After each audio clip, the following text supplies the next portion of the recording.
আজকে আমি রান্না করব সর্ষে চিংড়ি। তেল দিয়ে দিলাম, তেলগুলো ঝাঁজ তুলবো না, তার আগেই মাছগুলো দিয়ে দিলাম।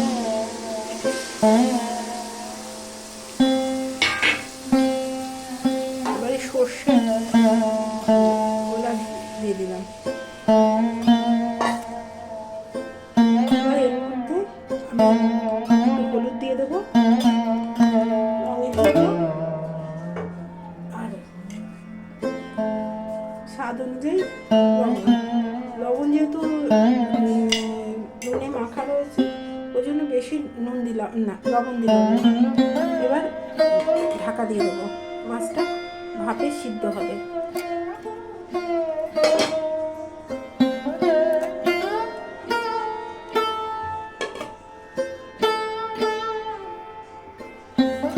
তৈরি চিংড়ির ভাপা। তোমরা কীভাবে রান্না করো রেসিপিটা জানিও। আমি তো চিংড়ি ভাপা এভাবেই করি।